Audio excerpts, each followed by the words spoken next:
की बड़ी खबर आपको बता दें, संभल से आ रही है, जहां पर अवैध मदीना मस्जिद को बुलडोजर से ढहा दिया गया। और उससे पहले जितने भी मौलाना हैं, उन्होंने खौफ में आकर, योगी प्रशासन के खौफ में आकर उस पर हथौड़ा चलाया। ये वीडियो आपको दिखा दे, सोशल मीडिया पर लगातार वायरल हो रहा है। आप देख सकते हैं किस तरीके से मौलाना खुद ही हथौड़ा लेकर लगातार मदीना मस्जिद को गिराने की कोशिश कर रहे हैं। और आपको बता दें कि अब तक उस मस्जिद को गिरा दिया गया है और उसके मलबे को भी साफ कर दिया गया है। तो क्या है ये पूरा मामला, बताएंगे आपको। मेरे साथ मौजूद है कैपिटल टीवी के executive editor Rajiv Singh ji. Sir, क्या है ये पूरा मामला, क्यों इस मस्जिद को गिरा दिया गया और क्या ये कानून व्यवस्था का खौफ है जिसकी वजह से आज मस्जिद को खुद तोड़ रहे हैं मौलवी? देखिए, जो मदीना मस्जिद को गिराया गया है 2018 से ये मामला चल रहा था जी।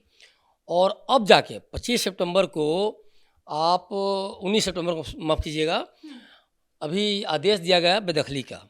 और ये देखिए कि रातों रात छेनी हथौड़ा लेके अब मस्जिद को इन लोगों ने गिरा दिया। देखिए, यही कहा जाता है कि जो इन दंगाई मौलानाओं के अंदर जो रातों रात मस्जिद खड़ा करने की एक्सपर्टीज है ना, उसी एक्सपर्टीज के माध्यम से देखा जाए तो रातों रात ये मस्जिद को भी गिरा दिए। एक बड़ा सवाल उठता है कि आखिर ऐसा कोई करता क्यों है? सरकारी ज़मीन पर पहले कब्जा जमाओ, उसके बाद अवैध मस्जिद को खड़ा कर दो, मदरसे खड़ा कर दो, और मैसेज क्या दो कि हमारी मस्जिद को तोड़ा जा रहा है, हमारी मस्जिद के साथ मुसलमानों के साथ गलत किया जा रहा है।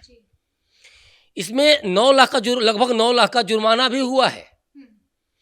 और सपा सरकार क्या कहती है? योगी सरकार तुष्टीकरण की राजनीति करती है। इसी संभल के सपा सांसद जियाउर रहमान बर्क को अखिलेश यादव ने कहा था ना कि उस दिन तो शहर में थे ही नहीं, उनका कोई हाथ ही नहीं है। और इस बर्क ने भी 2 हाथ आगे बढ़ के अखिलेश की बातों को करके कि नहीं नहीं, ये तो पूर्व नियोजित दंगा था। जो डेमोग्राफी चेंज होने की संभल में बात आई है, 439 पन्नों की जो रिपोर्ट योगी सरकार को जो सौंपी गई है, उसमें क्या है? ऐसे ही मस्जिदों का बनाया जाना रातों रात, और ऐसे ही मुसलमानों का जो दंगाई टाइप के मुस्लिम है।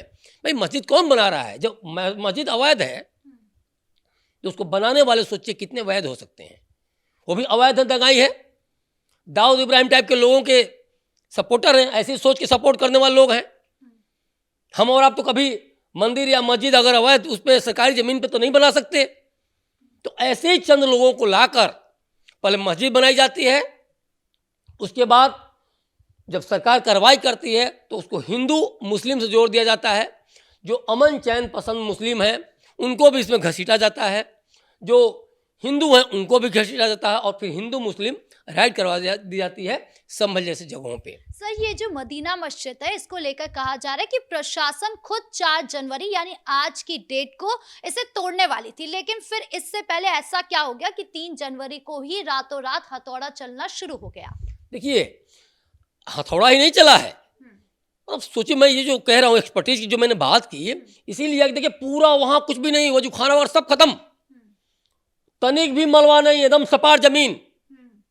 आज 10 बजे प्रशासन वहाँ पहुँचने वाली थी और मस्जिद को बुलडोज करने वाली थी, लेकिन इसके पहले ही मस्जिद कमेटी के सदस्य और गांव वालों को कहना गलत होगा, लेकिन गांव में से ही कुछ जो ऐसे दूरदान टाइप के लोग होंगे या कुछ वैसे लोग होंगे जिन लोगों ने उसको मस्जिद बनाया था, तो उसको जाकर तोड़ दिए, क्योंकि डर था कि इसमें कुछ ऐसे लोगों के नाम आ सकते हैं, पूछताछ हो, क्योंकि उसके बाद पूछताछ हुई है।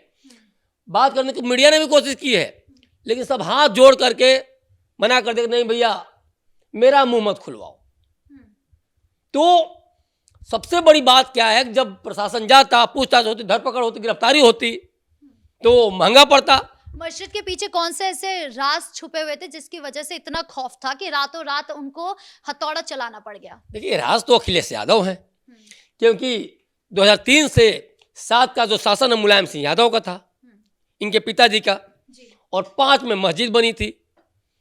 तो सबसे बड़ा राज तो समाजवादी पार्टी है, अखिलेश यादव हैं, और वो कहने की क्या बात है, कोई छुपा तो खुलेआम जाकर पूरे पब्लिक मंच से संभल के जो सांसद हैं जियाउर रहमान बर्क, उनकी वकालत करते हैं, उनको बेगुनाह बताते हैं और ये नहीं बता पाते कि आज़ादी के समय जो 55% मुस्लिम थे संभल में और 45% हिंदू थे, आज क्यों मुस्लिम 80% हो गया और क्यों 15-20% हिंदू रह गया। तो ये जो डेमोग्राफी चेंज करने की जो प्रवृत्ति है, तो ऐसे ही मस्जिदों के अवैध निर्माण के तहत किया जा रहा है। एक खौफ ऐसा बना दो कि रातों रात हम तुम्हें काट डालेंगे। एक खौफ ऐसा बना दो कि बगल में अस्पताल है, बगल में हिंदुओं का बसेड़ा है, बासिंदा वहां है ज़्यादा हिंदू, और वहां संभल के मदीना मस्जिद को बना दो और वहां से अजान देना स्टार्ट करो। खुद ब खुद लोग डर जाएंगे और कहीं कोई कुछ गलत बात पे आवाज़ उठाए तो मौत का फतवा जारी कर दो। ये समझने वाली बात है कि आखिर योगी सरकार को लेकर मस्जिदों पर जो बुलडोजर चलता है, सोचिए कि ये अगर इंडायरेक्टली देखा जाए तो पूरे हिंदू मुस्लिम भाईचारे को, सौहार्द को किस तरह से ख़त्म कर रहा है। कैसे 2018 से मामला चल रहा है। अच्छा, बीच में कोई आकर ये नहीं वो किया कि नहीं नहीं अवैध मस्जिद है, हम गिरा देंगे। जब कोर्ट ने जजमेंट दे दिया कि बेदखल करो, जमींदोज करो, हटाओ इसको, अवैध मस्जिद है, तब जाके इस पे जाके धीरे से रात में रातों रात तोड़ दे रहे हैं। 2 मंजिला इमारत है, ये भी नहीं कि एक छोटा सा घर था उसमें जाके नमाज अदा होती थी। मस्जिद भी जो थी वो एक्टिव थी, उसमें डेली नमाज पढ़ी जाती थी, वहां पे वजू था, सब कुछ था। उसके बाद अचानक से बुलडोजर से गिरा दिया जाता है।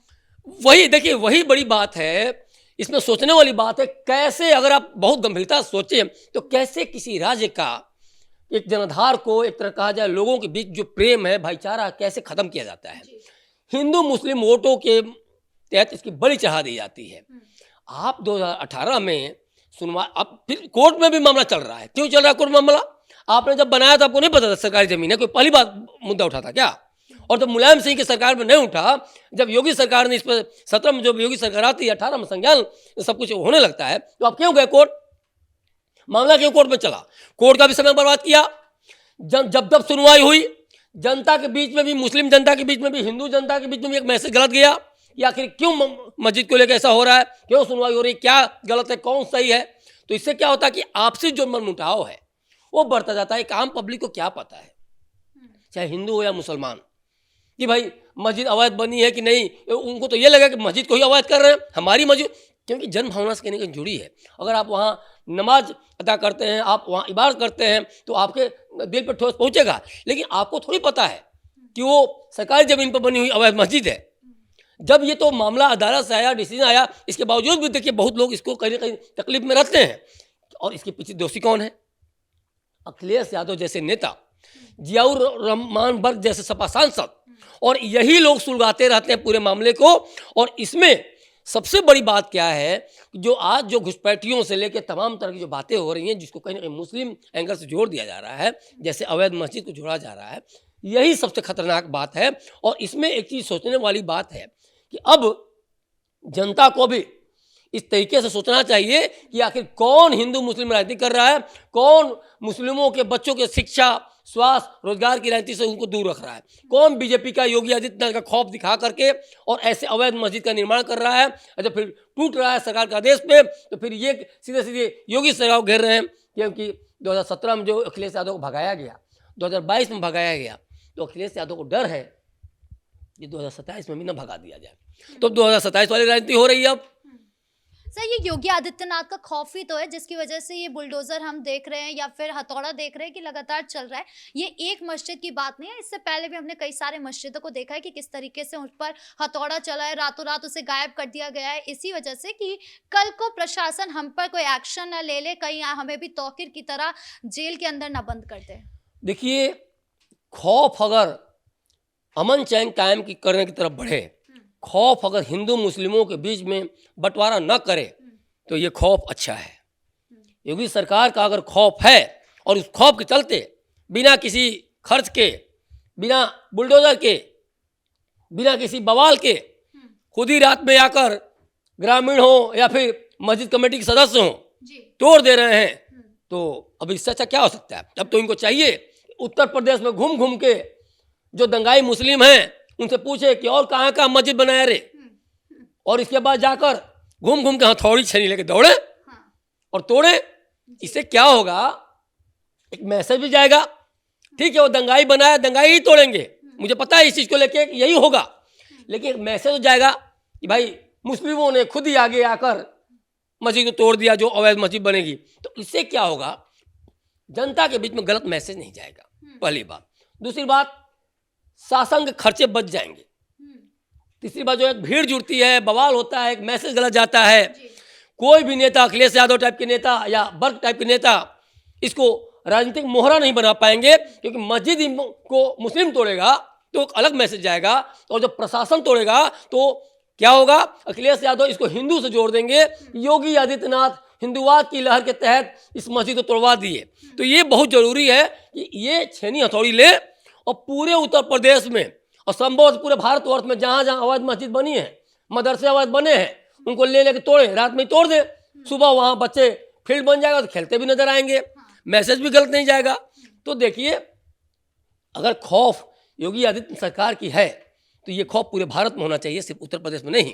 और इसीलिए योगी सरकार के जो मॉडल है, जो शासन का जो मॉडल है, जो काम करने का तरीका है, चाहे वो बुलडोजर की बात करें, चाहे आप इनकाउंटर की बात करें, अधिकांश सरकारें, चाहे वो आप महाराष्ट्र की बात करें, एमपी की बात करें, छत्तीसगढ़ की बात करें, तो बिहार में भी चल रहा है, और उत्तर प्रदेश में कहना ही नहीं है, बुलडोजर गरजता रहता है। लेकिन अवैध मस्जिदों पे, अवैध मदरसों पे, अवैध निर्माण पे, अवैध अतिक्रमण पे, इस पे गरजता है। तो अगर ये खौफ किसी के बेहतरी के लिए है तो ये खौफ अच्छा है, जरूरी है। जी, इस मुद्दे पर ज्यादा जानकारियों के लिए आपका बहुत बहुत धन्यवाद। तो कुल मिलाकर यूपी ने हमेशा हिंसा देखी, पथराव देखा, लेकिन अब जो देख रहा है वो है एक्शन।